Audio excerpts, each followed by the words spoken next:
आज से मैं साइंस का नया सीरीज शुरू करने वाला हूँ। आज मैं आपको क्लास 10 चैप्टर 1 से शुरू करने वाला हूँ और हमारा स्ट्रेटजी ये रहेगा एनसीईआरटी को पूरा कवर करना और एनसीईआरटी में प्रत्येक लाइंस को पढ़ना और उससे जितने भी प्रश्न आते होंगे उन्हें बताना। तो आइए हम लोग शुरुआत करते हैं। ये हमारा फर्स्ट वीडियो है एनसीईआरटी क्लास 10 का।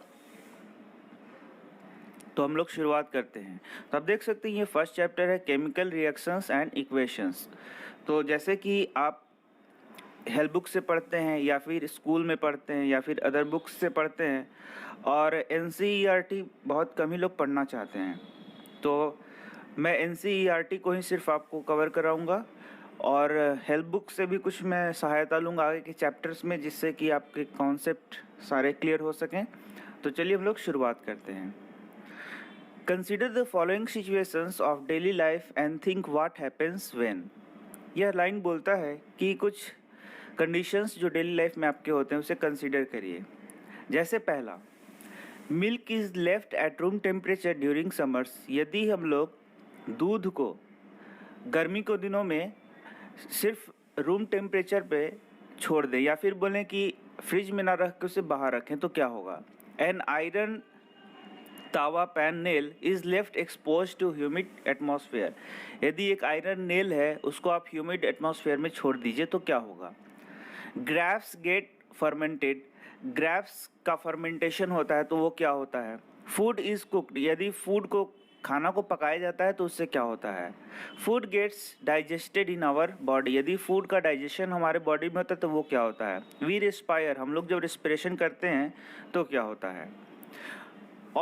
In all the above situations, the nature and the identity of the substance have somewhat changed। तो आप यहाँ से देख सकते हैं ये सारे प्रक्रिया यदि होती है तो पहले वो सब्सटेंस तो कुछ था और अब उसका आइडेंटिटी क्या हो जाता है, चेंज हो जाता है और उसकी सारे जो प्रॉपर्टीज़ होते हैं वो क्या होने लगते हैं, चेंज होने लगते हैं। We have already learned about physical and chemical change of matter in our previous classes। तो जैसे कि पीछे क्लासेस में आपने फिजिकल चेंज पढ़ा होगा और केमिकल चेंज पढ़ा होगा, जो कि हम लोगों को यहाँ भी पढ़ना है। Whenever a chemical change occurs, we can say that the chemical reactions has taken place। तो अब देखिए, अब यदि केमिकल चेंज हो रहा है तो हम लोग कह सकते हैं कि केमिकल रिएक्शन हुआ है। तो आइए मैं एक आम भाषा में आपको समझाता हूँ कि केमिकल चेंज और फिज़िकल चेंज किसे कहते हैं।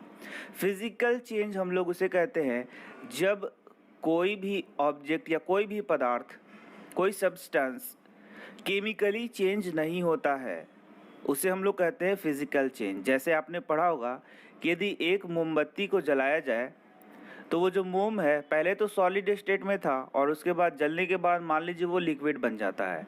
या फिर आपका वाटर है, वाटर को जब आप 3 स्टेजेस जानते हैं, आइस हो सकता है, उसके बाद क्या हो सकता है, आइस में जब आप हीट देंगे तो क्या हो जाएगा, वाटर लिक्विड हो जाएगा जो कि वाटर का फॉर्म कहते हैं, और उसको जब हीट दीजिएगा तो क्या हो जाएगा, वेपर हो जाएगा। तो ये है फिजिकल चेंज। तो केमिकल चेंज क्या होता है, बड़ा ही आसान है, बस एक वर्ड का आंसर है। जब किसी भी चीज़ का केमिकल कंस्टिट्यूएंट बदल जाए या केमिकली वो चेंज हो जाए तो उसे हम लोग क्या बोलेंगे, केमिकल चेंज। इसका मतलब पहले वह केमिकली कुछ चीज़ और था, अब वह कुछ और चीज़ हो गया है, तो उसे हम लोग बोलते हैं केमिकल चेंज। इतना आसान है। तो यदि आप एनसीईआरटी पढ़ रहे हैं और अपने स्कूल में पढ़ रहे हैं तो यहाँ से यहाँ तक आपका कोई भी प्रश्न नहीं बनता है। मैं आपको प्रश्न बताते चलूँगा कि एग्जामिनेशन में आखिर कौन से प्रश्न बहुत ही इम्पॉर्टेंट होते हैं, और यदि आप कम्पिटिटिव एग्जामिनेशन की तैयारी कर रहे हैं तो भी यहाँ से कोई खास प्रश्न आपके लिए नहीं बनता है। चलिए अब देख लेते हैं आगे। You may perhaps be wondering as to what is accurately mean by a chemical reaction। तो जैसे मैंने बताया केमिकल चेंज, क्या बताया, केमिकल चेंज। तो अब हम लोगों को पढ़ना है उसी वो केमिकल चेंज कैसे हो रहा है, उसी को हम लोग क्या बोल सकते हैं, केमिकल रिएक्शन। इसका मतलब ये सीधा सा मतलब है, जब केमिकल रिएक्शन होगा मतलब कोई सब्सटेंस में केमिकल चेंज होगा, मतलब कोई भी पदार्थ में केमिकल चेंज होगा। Let's perform some activities to find the answer to this question. Friends, यदि आप एनसीईआरटी पढ़ते हैं तो हर एक चीज़ क्लियर नहीं होती है। आप 10 लाइन पढ़ेंगे तो आपको एक बात मिलेगी, इसीलिए कोई एनसीईआरटी को नहीं पढ़ना चाहता, लेकिन बहुत बातें सिर्फ आपको 1 से 2 लाइन में ही मिल जाती हैं। तो यही हमारा उद्देश्य है कि हम आपको एनसीईआरटी पूरा पढ़ाएं। यहाँ आप देख सकते हैं एक एक्टिविटी आप देख सकते हैं, एक मैग्नीशियम रिबन लिया गया है, क्लीन उसे साफ़ किया गया है, लगभग 2 सेंटीमीटर लंबा है और उसे हम लोग सैंड पेपर से साफ़ कर लेते हैं। एक मैग्नीशियम रिबन देख लीजिए, उसे हम लोग सैंड पेपर से साफ़ कर लेते हैं। आगे के जो टेक्स्ट है या फिर कहेंगे जो टेक्स्ट बुक के जो क्वेश्चन है उसमें एक प्रश्न आता है कि मैग्नीशियम रिबन को जलाने के पहले उसे साफ क्यों किया जाता है। तो उसका आंसर भी मैं बताता हूँ आपको। Hold it with a pair of tongues, सीधे सीधा ये मैं बता देता हूँ आपको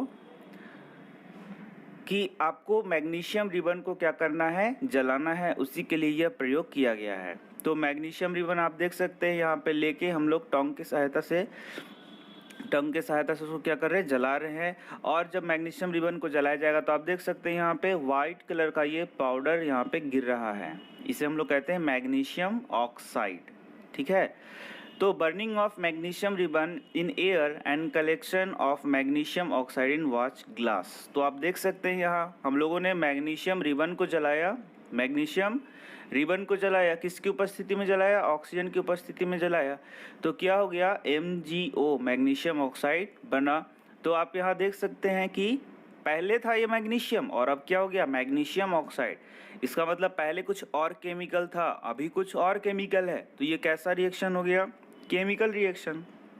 और इसमें जो हमारा पदार्थ है वह बदल गया, केमिकली वो क्या हो गया, चेंज हो गया। इसी को हम लोग बोलते हैं केमिकल चेंज, और इस प्रकार के रिएक्शन को बोलते हैं केमिकल रिएक्शन। मैं आपको एनसीईआरटी पढ़ा रहा हूँ तो उसी वहाँ पर जो सारी बातें हैं बस मैं वही आपको बताने वाला हूँ। अब यहाँ पे देख लीजिए, ये बोलता है कि मैग्नीशियम को आप जब जलाते हैं तो उसके पहले रब क्यों किया जाता है। तो यदि मैग्नीशियम को छोड़ दिया जाए तो इसके ऊपर भी मैग्नीशियम ऑक्साइड का एक लेयर बन जाता है, और ये मैग्नीशियम ऑक्साइड का जब लेयर बन जाता है तो उसे हटाने के लिए हम लोग उसे क्या करते हैं, रब करते हैं, ताकि मैग्नीशियम को जब जलाया जाए तो वो आसानी से जले। चलिए अभी नेक्स्ट पेज की ओर बढ़ते हैं।